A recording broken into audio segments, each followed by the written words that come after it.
Հորդառատ անձրևին անանցանելի, անձրևից հետո խորխորատ, հաղթանակ թաղամասի առաջին փողոցն է ադրենալին էքստրիմի սիրահարների համար։ Ճանապարհը նոր ու հիմնական ասֆալտի երես չի տեսել երբեք, բնակիչները սեփական միջոցներով են գտել ելքեր։ Երեխեքս ցելոֆոնները հագնում էին կոշիկներին, աղջին ու տեն փոշի հողներ։ Ելնում էին ասֆալտ, նոր հանում էին դպրոց։ Բերեցինք արևաները ֆրեզ արած, հին ասֆալտը, քանդած ասֆալտ, բերինք փռինք։ Քանդվում է, չի աշխատում, նորմալ ասֆալտը չի աշխատում։ Քանդած ասֆալտը ո՞րից աշխատի։ Փոս առատ այս փողոցը շրջանցիկ ճանապարհ է, սովորականից ավելի խիտ երթևեկությամբ։ Պարզերևում է, որ այս ճանապարհի վրա ավտո չի դիմանա։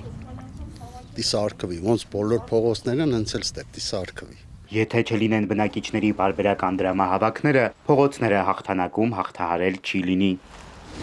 Տեղ հաս մոտեր չանես, բռնում են տուգանանք, ճիշտ է։ Տեղ հաս մոտեր անում եմ ինչի համար։ Ավտո ունեմ, տեղ հաս մոտեր անում եմ, որ ես այդ վճարը, այդ գումարը, այդ հա ճանապարհ սարքեն, ես իմ ավտոն չփչացնեմ, չջարդեմ։ Գումարը հավաքում ենք, սարքում ենք։ Նորից մի տարի հետո սենց է լինում։ Տարին էլ չի լռանում ախր։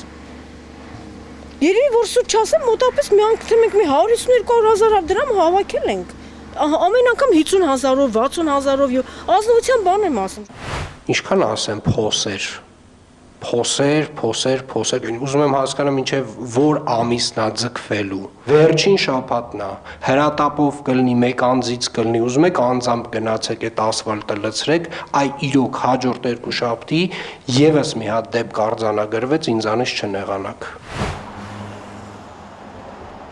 Երկու շաբթի էլ, երեք շաբթի էլ եւ այսպես մոտ 1 տարի։ Մայրաքաղաքում նոր փոսեր առաջանում են երկրաչափական պրոգրեսիայով։ Սա օրինակ Ֆուչիկի փողոցն է։ Տարբեր դրամաչափի փոսերը ձգվում են մինչև մի քանի 100 մետր։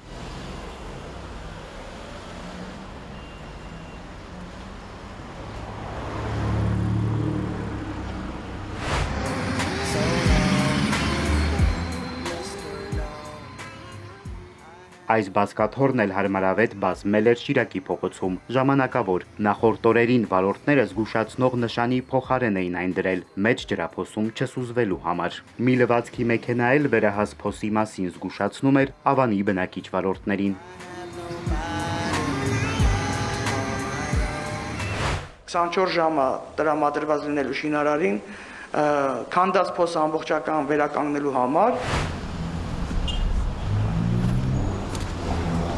Քաղաքապետարանի արդեն նախկին պաշտոնյայի հայտարարությունից տարուկես անց այս վիճակն է Սեբաստիա փողոցի տարբեր հատվածներում։ Նորոգման աշխատանքը սկսել ու չեն ավարտել մոտ 2 շաբաթ։ Սևակ Վարդումյան, Հարություն Հովսեփյան, Էպիկենտրոն։